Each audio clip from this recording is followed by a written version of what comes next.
تو کیا ہمارے رب بھی بے ٹانگ کے ہیں؟ ان کو بھی آنے جانے کے لیے سواری کی ضرورت ہے؟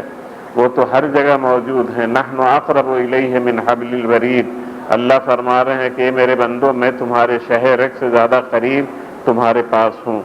حدیثوں میں ہے، حضرت نے فرمایا ہے کہ اللہ کہتے ہیں کہ مجھے نہ عرش اور نہ آسمان اور زمین کی پہنائی سما سکتی ہے، میں تو قلب مومن میں رہتا ہوں۔ تو مومن کے دل میں رب جب فرما رہے ہیں کہ میرا ٹھکانہ ہے، تو آپ کے دل کو تو رب العالمین نے اپنے جی سے پسند فرمایا ہے۔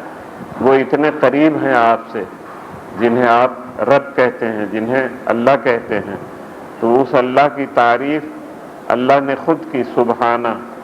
اسی لیے حضرت نے فرمایا کہ لفظ سبحانہ سے جو تعریف ہوتی ہے، ایک دفعہ تم بولو گے اور اس کا ثواب اگر اکٹھا کیا جائے اس عالم مادی کی چیز میں، مثال کے طور پہ سمجھنا چاہیے جیسے اینٹوں کی تھاک لگاتے ہیں تو وہ تو اوپر ہوتی جائے گی، تو تھاک لگائیے ثواب کی بھی، تو زمین سے لے کے عرش الہی تک ایک دفعہ الحمدللہ پڑھنے اور سبحان اللہ پڑھنے کا ثواب اتنا ہو جائے گا کہ اس کی تھاک وہاں تک پہنچ جائے گی۔ اب اگر آپ شب و روز سبحان اللہ پڑھتے رہیں تو آپ اندازہ کیجئے کس قدر اللہ رب العالمین کی خوشی آپ کو ملے گی، الحمدللہ سے کتنی برکتیں آپ کو ملیں گی۔ تو یہ برکتیں کس کلمے کی ہیں؟ جس کلمہ کو اللہ نے ہمیں سکھایا ہے۔ تو درود شریف بھی رسول کریم نے سکھایا، اور درود پڑھنے کا حکم کس نے دیا؟ اللہ نے دیا، مگر وہ ایسا پاکیزہ کام ہے کہ خود پہلے کیا۔ فرما رہے ہیں کہ میں پڑھ رہا ہوں، اپنے اس محبوب بندے پر اپنی خاص رحمت اتار رہا ہوں، اور میرے پاس جو فرشتے ہیں وہ بھی یہ کام کر رہے ہیں میرے حکم سے، مومنو تم بھی یہ کرو۔ میں اس پہ یہ بات سنانے لگا تھا کہ اس کرنے کا ثواب اور اجر اور درجات کی بلندی کسے ملے گی؟ ہم لوگوں کو ملے گی۔ تو رسول خدا کی تو ذات گرامی ایسی اونچی ہوئی کہ آپ نے ان کا دامن تھاما، ان کا نام لیا اور آپ کو اونچائی ملنے لگی۔ اب اگر آپ پوری طرح سے ان کی باتوں کو اپنی زندگی میں سمو لیں تو پھر آپ کتنے اونچے ہو جائیں گے، اس کو لفظوں میں سمجھانا بہت مشکل ہے۔ نبی کریم صلی اللہ علیہ وسلم نے مگر یہی چاہا ہے کہ جتنے بھی اللہ کے بندے ہیں، انسان ہوں یا جنات، وہ سب کے سب رسول خدا صلی اللہ علیہ وسلم کے نقش قدم پہ چلیں۔ اے میرے دوستو، سیرت پاک تو دنیا کے ذرے ذرے میں پھیلی ہوئی ہے۔ رسول اللہ صلی اللہ علیہ وسلم کی زندگی خود ایک کتاب تھی کھلی ہوئی۔ قرآن تو ایک کتاب ہے ہی، اس قرآن میں جو جو باتیں ہیں انہی کی شرح جناب رسول اللہ صلی اللہ علیہ وسلم نے کی، کر کے آپ نے دکھا دی۔ تو کیا ہوا کام، اس کے جو نقوش ہیں وہ مٹنے والے نہیں ہیں، حضرت کے کیے ہوئے کام وہ جمے ہوئے کام ہیں۔ سب سے بڑا معجزہ ہے کہ ایسے لوگ لاکھوں کی تعداد میں جو اللہ سے ناآشنا تھے اور دنیا جہان کی برائیوں میں لگے رہتے تھے، رسول اللہ صلی اللہ علیہ وسلم تنہا یکا محض اللہ کے فضل سے آپ نے ان لوگوں کو اپنے حلقہ بگوش اور اللہ کی ارد گرد ایسا جمع کیا کہ جب حضرت نے سن 10 ہجری میں آخری حج کیا ہے تو اس حج میں 1.25 لاکھ آپ کے ماننے والے شریک تھے۔ تو کیا اس وقت 1.25 لاکھ ہی ماننے والے تھے؟ نہیں، جو شریک حج تھے ان کی یہ تعداد ہے۔ بہت سارے تو اپنے گھروں میں ہوں گے، جو بوڑھے ہوں گے، معذور ہوں گے، بیمار ہوں گے، خواتین ہوں گی جو اپنے حالتوں کی وجہ سے نہ آ پائے ہوں گے، تو 1.25 لاکھ تو ماننے والے حج میں شریک ہو گئے۔ تو ایک ذات نے اتنا بڑا انقلاب پیدا کر دیا کہ تمام لوگ گمراہیوں سے تائب ہو کر حضرت کے دامن سے وابستہ ہو گئے۔ پھر جب وہ لوگ نیکوکار بن گئے تو اللہ نے انہیں نواز دیا۔ مکے سے نکالے گئے تھے، کتنا بڑا ظلم ہوا تھا، وطن چھوڑنا آسان ہے، تو جنہوں نے وطن چھوڑوایا تھا ان لوگوں نے کتنی بڑی زیادتی کی تھی اور کیسے کٹھور اور سخت دل تھے، مگر آقا دو عالم جناب رسول اللہ صلی اللہ علیہ وسلم کو رب العالمین نے پھر مدینہ سے مکہ معظمہ پہنچایا سن 8 میں، اور مکے پہ اسلام کا جھنڈا لہرایا، اور حضرت صلی اللہ علیہ وسلم کے واسطے سے وہ عظمت وہاں لوٹ کے آئی جو عظمت تاریخی بن گئی۔ حضرت نے ان لوگوں کو بٹورا، سب لوگ اکٹھے ہو گئے جو مخالفین تھے، اور ان سے پوچھا کہ میں کیا کروں تمہارے ساتھ؟ تو لوگوں نے یہ کہا کہ آپ تو شریف ہیں، شریف کی اولاد ہیں، مطلب سمجھ گئے آپ اس کا؟ ان کا مطلب یہ تھا کہ آپ اچھے آدمی، اچھا ہمارے ساتھ معاملہ کریں گے۔ اچھا معاملہ یہ تو نہیں ہے کہ جان مار دو۔ وہ لوگ سمجھ رہے تھے کہ ہماری اس بولی کا کیا مطلب ہے، تو رسول کریم بھی سمجھ رہے تھے کہ یہ لوگ کیا چاہتے ہیں۔ تو حضرت صلی اللہ علیہ وسلم نے کہا فاذهبوا انتم الطلقاء، تم لوگ جاؤ، تم لوگوں کو میں نے چھوڑ دیا، تم لوگ آزاد ہو۔ یہ ان لوگوں کو آزادی ملی، اور ادھر اسلام کے ماننے والوں کو وہ عزت ملی جو مثالی عزت تھی۔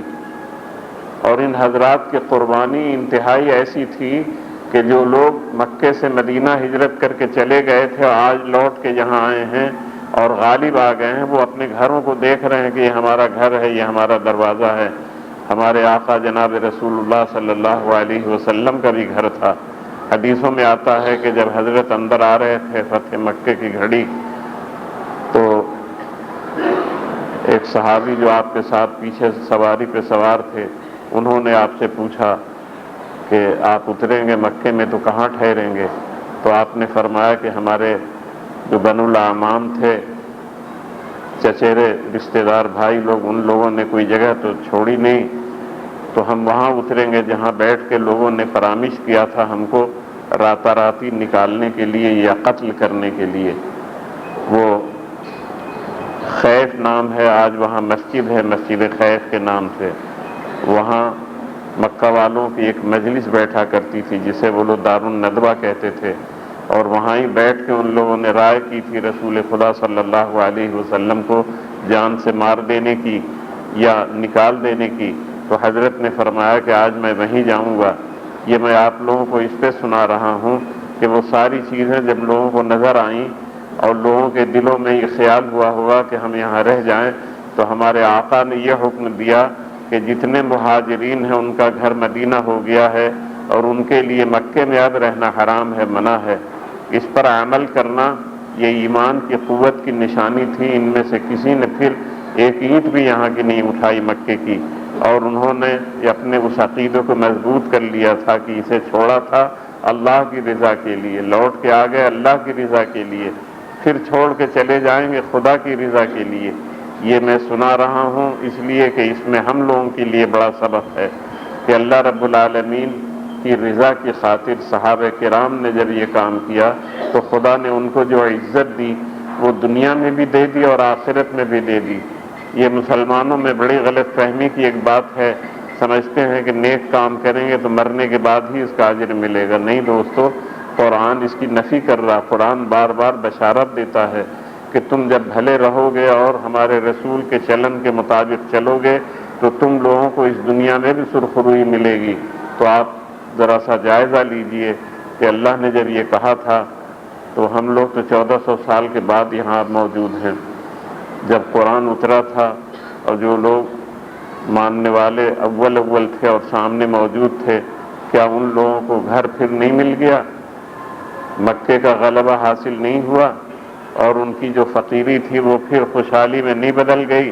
حدیثوں میں آتا ہے کہ صحابہ کرام جو مکے سے ہجرت کر کے آئے تھے اور جن کو حضرت صلی اللہ علیہ وسلم نے مدینہ کے بھائیوں کے ساتھ جوڑ دیا تھا اور ایک ایسا رشتہ لگا دیا تھا کہ اس کا عنوان تھا مواقات، یعنی بھائی بنا دیے گئے ایک دوسرے کو۔ حضرت فرما دیتے تھے کہ تم دونوں بھائی ہو، ایک مکے کا، ایک مدینے کا، ایک مہاجر ہے، ایک مددگار ہے۔ تو یہ مواقاتی سلسلہ ایسا چلا کہ حدیثوں میں آتا ہے کہ جب مہاجرین کی مالی حالت اللہ نے اچھی کی، جو لوگ گھر چھوڑ کے آئے تھے تو کیا ہمیشہ مدینے میں بے گھر ہی رہے؟ ایسا نہیں، اللہ نے ان کو بھی گھر دیا، باغات دیے۔ تو ان حضرات نے احسان کا بدلہ یہ دیا کہ جو سامان ملا تھا ان بزرگوں سے جن کو انصاری کہتے ہیں ان کو لوٹانے کی کوشش کی اور کہا کہ بھائی یہ تم نے دیا تھا، یہ تم لے لو۔ یہ میں یہ بتانے کے لیے سنا رہا ہوں کہ اگر دیا نہیں تو لوٹا کیسے سکتے تھے؟ تو غریبوں کو اللہ نے دھنی بنا دیا تھا۔ ایک حدیث شریف چھوٹی سی ہے، وہ سن لیجئے۔ صحابہ کرام میں ایک صحابی ہیں ابو ہریرہ کے نام سے مشہور ہیں، یہ ان کی کنیت ہے، حضرت کو بہت محبوب تھے۔ 7 ہجری میں یہ مسلمان ہوئے ہیں۔ اور بہت غریب آدمی تھے، اصحاب صفہ میں سے ہیں۔ ان کا کام یہ ہوتا تھا کہ دن رات رسول خدا کی خدمت میں بیٹھنا اور حضرت سے باتیں سننی اور سیکھنی، طالب علم سمجھ لیجئے، اور پیٹ بھرنے کے لیے کسی سے مانگنا چانگنا نہیں، بلکہ جنگل جانا، لکڑیاں کاٹنی، اسے لا کے بیچنا اور بیچ باچ کے اسے اپنے اوپر خرچ کرنا، جب خرچہ ختم ہو جائے تو پھر جانا اور پھر بیچنا اور پھر کھانے پینے کا بندوبست کرنا۔ تو ان پہ کبھی کبھی ایسا ہوتا تھا کہ جو سامان کھانے کا تھا وہ چک گیا، اور دل میں یہ جذبہ ہے کہ رسول خدا کے قدموں سے لپٹا رہوں، تو ایک دو روز وہ ٹالنے کی کوشش کرتے تھے جنگل میں جانے اور لکڑی کی کٹائی سے اپنے کو الگ رکھنے کی، صرف اس جذبے سے کہ یہاں سے حاضری کم سے کم ہو۔ تو ان کا خود اپنا بیان ہے، اور یہ اس گھڑی انہوں نے بیان دیا ہے کہ ان کے ہاتھ میں ایک رومال تھا بہت عمدہ، کتان کا۔ کتان یہ تیسی جس کو ہم لوگ کہتے ہیں، اس پودے کے اوپر بھی چھلکا ہوتا ہے باریک سا، جیسے پاٹ اور سن ہے۔ تو اب آج کل تو اتنی ترقی ہو گئی کہ سن کے ڈورے بنا کے ریشمین جیسے کپڑے بننے لگے ہیں، اور لوگ اسی کو ریشمین کپڑا بھی کہتے ہیں۔ کتان کا ڈورا لوگ بناتے تھے اس زمانے میں، اور اس کا کپڑا بنتے تھے، اور وہ قیمتی سمجھا جاتا تھا۔ اور یہ لفظ اتنا پرانا ہے کہ بنارس کی جو ساڑیاں بنانے والے لوگ ہیں، آج بھی وہ لوگ ریشمین ساڑیوں کو کتان کی ساڑی کہتے ہیں۔ تو کتان کا مطلب ہوا قیمتی سوتے کا کپڑا۔ ایک رومال ان کے پاس تھا کتان کا، اس سے ناک صاف کر رہے تھے ابو ہریرہ، اور اپنے نفس کو خطاب کر کے کہتے ہیں، بخ بخ یا ابا ہریرہ، واہ واہ ابو ہریرہ، آج تم اس ریشمین رومال سے ناک صاف کر رہے ہو۔ اب اپنی کہانی سناتے ہیں اپنے نفس کو۔ شریف آدمیوں کا یہی طریقہ بھی ہے اپنے دن یاد رکھنا کہ ابو ہریرہ ایسا بھی ہوا ہے کہ غربت اور فاقے کی وجہ سے رسول کریم کے دروازے اور مسجد نبوی کے بیچ جو جگہ ہے وہاں تم بے ہوش پڑے رہتے تھے، اور صحابہ گزرتے تھے تمہیں بے ہوش دیکھ کے کہتے تھے کہ ابو ہریرہ پاگل ہو گیا ہے، اسے جنون کی بیماری ہو گئی ہے۔ حالانکہ مجھے جنون نہیں تھا، میں تو فاقوں کی وجہ سے کمزوری میں اس حال میں پہنچ گیا تھا۔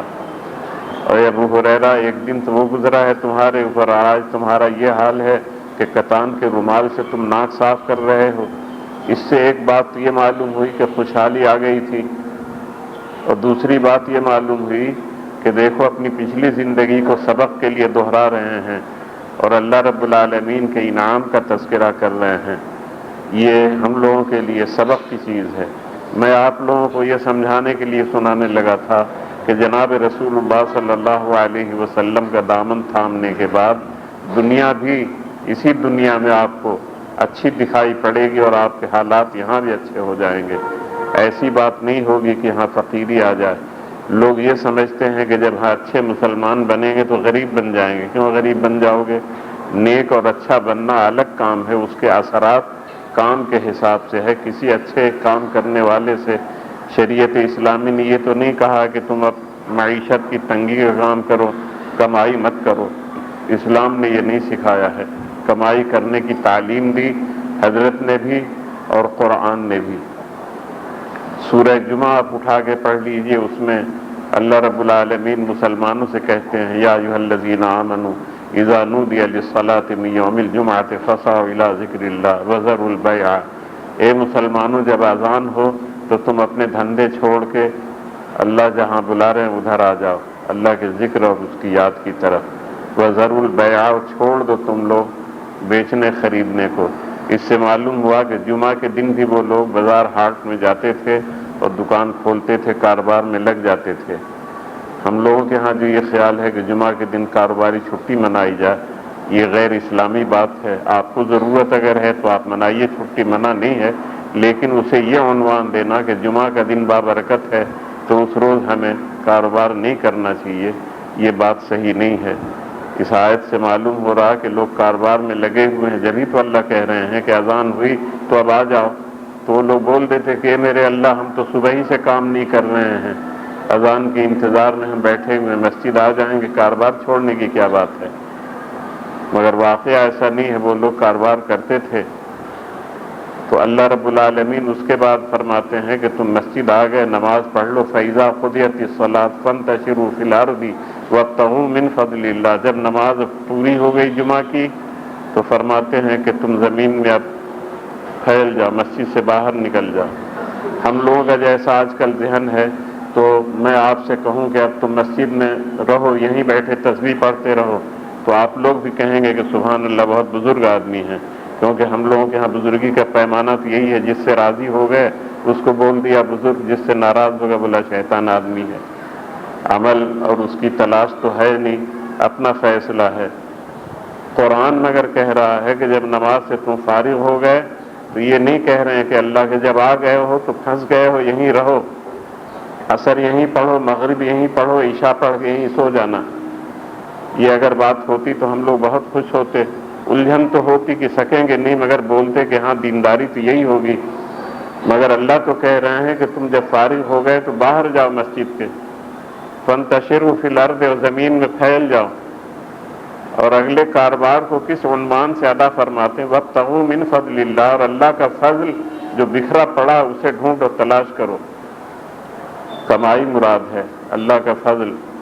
کمائی کون دیتا؟ اللہ دیتے ہیں، تو اپنی طرف نسبت کی کہ تم باہر نکلو، تلاش کرو، اور یہ نہ سمجھو کہ ہماری جد و جہد سے جو چیز ملے گی وہ ہماری ہے، بلکہ یہ سمجھو کہ اللہ کی عنایت ہوگی، ورنہ لاکھوں آدمی جد و جہد کرتے کرتے شام تک بھوکے رہتے ہیں اور ان کو کچھ نہیں ملتا۔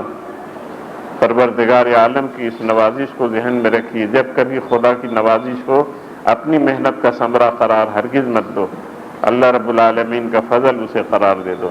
دیکھو نا، حدیث شریف میں عجیب بات ہے، ہمارے حضرت نے ایک دفعہ صحابہ سے کہا کہ تم لوگ کبھی اس بھول میں نہ پڑنا کہ یوں بولو کہ ہم جنت میں چلے جائیں گے اپنی نماز کی وجہ سے اور روزوں کی وجہ سے، ایسا نہیں ہوگا، اللہ کے فضل کی وجہ سے جاؤ گے۔ تو صحابہ کرام کو یہ اجازت تھی کہ جو من میں آئے وہ حضرت سے پوچھ لیں۔ ان لوگوں نے فوراً سوال کیا، وانت یا رسول اللہ، اے اللہ کے رسول اور آپ؟ تو حضرت نے فرمایا کہ میرا بھی یہی حال ہے، یعنی اللہ کا فضل ہوگا تو جنت کی چابی مجھے ملے گی، فضل نہیں ہوگا تو نہیں ملے گی۔ میری بات سمجھ میں آ رہی؟ یہ دو ٹوک باتیں ذہن میں رکھا کیجئے، عقیدے خراب ہو جاتے ہیں اگر صحیح بات ذہن میں نہ ہو، اور آدمی بد اعتقادی میں مبتلا ہو جاتا ہے۔ جناب رسول اللہ صلی اللہ علیہ وسلم اللہ کے محبوب بندے ہیں، رسول ہیں، لیکن اللہ کے مشیر کار نہیں ہیں۔ اب اگر کوئی بندہ اس خوش فہمی میں پڑے کہ حضرت مشیر کار ہیں اور حضرت کو مشیر قرار دینے لگا یہ سمجھ کے کہ یہ بہت اچھا عقیدہ ہے، تو یہ عقیدہ کفر کا عقیدہ ہوگا۔ دل سے اسے کفر جانو، اگر نہیں جانو گے، اس کا مطلب بیان کرو گے تو اس کے معنی کہ اپنی آخرت تم برباد کر رہے ہو۔ قرآن جو کہہ رہا ہے ہمارے حضرت وہ ہم لوگوں کو بتاتے ہیں، اس کو بولنے میں اور ماننے میں آپ کو اگر تکلف ہے تو اس کے معنی کہ قرآن نہیں مانا آپ نے، ایسا ہوگا یا نہیں؟ لا الہ الا اللہ محمد الرسول اللہ، کلمہ شہادت روز پڑھتے ہیں، روز کئی دفعہ پڑھتے ہیں، اشہد ان محمدً عبدہ ورسولہ۔ یہ کلمہ کس نے سکھایا؟ کسی مولوی صاحب نے تو نہیں سکھایا۔ مولوی صاحب نے سکھایا ضرور ہے بھائی، مجھ سے غلطی ہوئی، بنایا نہیں ہے، کیونکہ کوئی بتائے گا جبھی تو ہمیں کلمہ بھی آئے گا۔ تو بتانے کا سلسلہ تو اس امت محمدی میں اول دن سے ہے، ہمارے حضرت نے بھی یہی فرمایا، اور یہ دین پھیلا بتانے ہی سے ہے، اس میں جمود نہیں ہے، جو جانتے ہو بتاؤ۔ تو حدیث میں قرآن میں جو کچھ ہے وہ کوئی جاننے والا بتائے گا جبھی تو سمجھ میں بات آئے گی۔ تو ہم لوگوں کو جو تعلیم دی گئی وہ تعلیم قرآن میں بھی موجود ہے اور حضرت صلی اللہ علیہ وسلم کی دی ہوئی تعلیم ہے۔ کیا کلمہ شہادت، 5 کلمہ تو سارے بچوں کو ہم لوگوں کو بچپنے میں یاد کرایا گیا قاعدہ بغدادی میں، اس میں یہ کلمہ ہے یا نہیں آپ پڑھیے، اب جا کے دیکھ لیجئے گا۔ کلمہ طیبہ بھی ہے، پھر دوسرا اور تیسرا چوتھا پانچواں کلمہ بھی ہے، کلمہ شہادت ہے یا نہیں ہے؟ ہے، ہم لوگ گواہی دیتے ہیں، اشہد ان محمدً، میں گواہی دیتا ہوں کہ محمد صلی اللہ علیہ وسلم اللہ کے بندے ہیں اور اللہ کے رسول ہیں۔ تو جب اللہ کے رسول خود کہہ رہے ہیں کہ تم لوگ یہ گواہی دو تو آپ کو کیا مصیبت آتی، آپ کو کیا بھاری لگ رہا ہے؟ حضرت صلی اللہ علیہ وسلم کو بندہ کہنے میں آپ کو کیا تکلیف ہے؟ میری سمجھ میں یہ بات نہیں آئی۔ جب اللہ رب العالمین فرما رہے ہیں کہ ایسا کہو تو اللہ کی بات ماننے کے معنی ہے کہ ویسا کہنا پڑے گا. ہم کو کیا بوجھ ہے؟ ہم کو تو وہ کہنا ہے کہ جو اللہ کہہ رہے ہیں، اور ہمیں وہ کرنا ہے جو رسول خدا کر رہے ہیں، بتا رہے ہیں. تو میں یہ سنا رہا تھا اور سمجھانا چاہتا ہوں کہ جناب رسول اللہ صلی اللہ علیہ وسلم کو جب آپ مانیں گے اور ان کے ساتھ لگیں گے اور ان کی تابعداری کریں گے تو اس غلط فہمی میں نہ پڑیے کہ دنیا خراب ہو جائے گی اور غریبی آ جائے گی. اس دنیا میں ہی حضرت کی بعثت کے بعد مسلمانوں کی مملکتیں رہی ہیں یا نہیں؟ حکومتیں تو رہی ہیں. تو حکومتوں کے رہنے کے معنی غریبی کے تو نہیں ہیں. ہمارے حضرت نے فرمایا کہ ایک دور ایسا آ جائے گا کہ زکوٰۃ کی رقم لے کے لوگ پھریں گے مستحق کو دینے کے لیے اور کوئی مستحق نہیں ملے گا. تو اس کے معنی یہ ہے کہ غربت نہیں ہے، خوشحالی آ گئی ہے. تو حضرت کے اس فرمانے سے معلوم ہو رہا کہ ایسا ٹائم آ جائے گا کہ خوشحالی ہوگی. معلوم ہوا کہ زکوٰۃ کا دینا تو عبادت کا کام ہے اور آپ کے سامنے خوشحالی موجود ہے. کوئی آدمی نہیں مل رہا جس کے ہاتھ پہ آپ رقم ڈال سکیں. تو اسلام کے بارے میں یہ عقیدہ رکھنا کہ بس جو کچھ بھلائی ہوگی مرنے کے بعد ہوگی، قبر سے شروع ہوگی یا دم نکلنے کی گھڑی سے شروع ہوگی، اور ادھر کا معاملہ بالکل ہوائی ہے، یہ بات تو نہیں ہے. واقعی ہے اور تاریخی شواہد موجود ہیں. ہمارے بزرگوں کی زندگی بتاتی ہے کہ اللہ رب العالمین نے ان سب حضرات کو ان لوگوں کی جو قربانیاں تھیں اس کے معاوضے میں دنیا ہی میں ان کو نواز دیا تھا. حدیثوں میں واقعات ہیں صحابہ کرام کے کہ اللہ رب العالمین نے کھانے پینے رہنے سہنے کی سب سہولتیں دے دیں. اور ابھی میں نے بتایا کہ ان حضرات نے کوشش کی کہ انصار کے جو احسانات ہیں ان کا ہم بدلہ چکا دیں، لوٹا دیں. تو بلا آمدنی کی یہ چیز تھوڑی ہو جائے گی. صحابہ میں بڑے مالدار بھی لوگ تھے. حضرت عثمان غنی، ان کو غنی اس لیے بھی کہتے ہیں کہ بہت خوشحال آدمی تھے. حضرت عبد الرحمن ابن عوف بہت مالدار آدمی تھے. اور اسی طرح سے دیگر اور بھی صحابہ کرام بہت خوشحال تھے.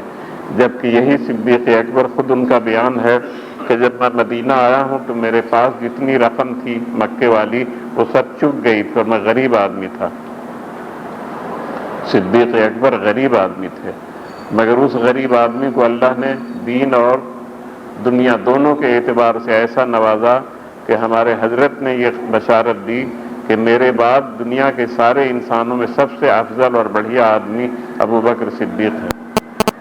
یہ تو نیکی کی شہادت ہو گئی. اور مرتبہ دنیاوی جو ہمارے ہاں دنیاوی کوئی مرتبہ نہیں ہے، ہر مرتبہ دنیاوی بھی دین کے تابع ہے، جبھی اس میں بھلائی آئے گی. خلیفہ اول اللہ رب العالمین نے صدیق اکبر کو بنایا اور سب لوگوں نے طے کیا کہ ہم میں سب سے بڑھیا آدمی یہی ہیں. ہماری نماز جب ان کے پیچھے ہو جائے گی تو ہماری دنیا بھی ان کے پیچھے رہے گی. جو یہ کہیں گے ہم کریں گے. تو صحابہ کرام نے ان کی تابعداری کی تو ان کے دن پلٹ گئے یا نہیں پلٹ گئے؟ تقویٰ و طہارت کا اندازہ اس سے کیجئے کہ انہوں نے اس برتری کو جو خلافت کے عنوان سے سامنے آئی دنیا حاصل کرنے کا ذریعہ نہیں بنایا. ان کے احوال میں ہے کہ صدیق اکبر نے انتخاب خلافت کے اگلی صبح کو جب یہ کندھے پہ کپڑا لادے چلے جا رہے تھے بازار، رستے میں انہیں پکڑا اور پوچھا کہاں جا رہے ہو؟ تو فرمانے لگے کہ اگر یہ نہیں بیچوں گا تو بال بچوں کی پرورش کیسے ہوگی؟ تو آپ نے کہا کہ میرے سنگ تم لوٹو، اگر تم اس میں لگو گے تو امت کی دیکھ بھال کون کرے گا؟ مسجد میں لے آئے، لوگوں کو بٹورا جمع کیا اور لوگوں سے کہا کہ ان کی کفالت ہمیں کرنی چاہیے. تو جو کچھ ان کا خرچہ تھا ان سے پوچھ کے لوگوں نے دینا طے کیا اور وہ ان کو خرچہ ماہوار دیا جانے لگا. ان کی بیوی صاحبہ سمجھدار تھیں. خواتین گھروں میں ایسا کرتی ہیں کہ اپنے شوہر کی کمائی میں سے کچھ نہ کچھ بچانے کی کوشش کرتی ہیں. تو انہوں نے تھوڑے تھوڑے پیسے بچا کے ایک اچھا کھانا بنا لیا تھا، ایک روز حلوہ بنا لیا تھا. صدیق اکبر کی بھلائی آپ کو بتا رہا ہوں کہ اللہ نے ان کو وہ رتبہ دیا تو بھلے کتنے تھے اس کا اندازہ کیجئے. آئے تو دسترخوان پہ دیکھا کہ معمول کے خلاف ایک نئی چیز رکھی ہے. پوچھا، بیوی نے بتایا تو آپ نے دریافت کیا کہ کہاں سے پیسے آ گئے؟ تو انہوں نے اپنی خوبی بتائی کہ جو تم دیتے ہو اسی میں سے کاٹ پیٹ کے میں نے بچا لیا تھا اور آج حلوہ بنا لیا. تو آپ کا ذہن اس طرف گیا، فرمانے لگے کہ اس کے معنی یہ ہوئے کہ جو ہمیں ملتا ہے تو اس میں کاٹ پیٹ کے بچانے کی بھی گنجائش ہے تو وہ بیشی ہے. وہ پیالہ لیے مسجد میں واپس چلے آئے، لوگوں کو بٹورا، لوگوں کے سامنے کہا کہ یہ قصہ ہمارے ہوا ہے تو اتنا حصہ مجھے جو آپ لوگ دیتے ہیں اس میں سے کاٹ دیجیے۔ ایسی مثال بھی نہیں ملے گی۔ اور کپڑا کے گٹھر اتار کر دین کے کام میں لگانے کی کوشش مسلمانوں کی طرف سے جو اس وقت ہوئی، اس کی بھی مثال نہیں ملے گی۔ لوگوں نے یہ نہیں کہا کہ تم اللہ والے ہو یا ابو بکر صدیق تو فاقے کیا کرو، بہت فاقے تم نے کیے ہیں، اب بھی کرو، اور اگر تم کچھ مانگو گے تو تمہاری دنیا داری کی یہ نشانی ہوگی۔ یہ میں خاص طور سے اس لیے کہہ رہا ہوں کہ آج کل ہم لوگوں کا ذہن یہی ہو گیا ہے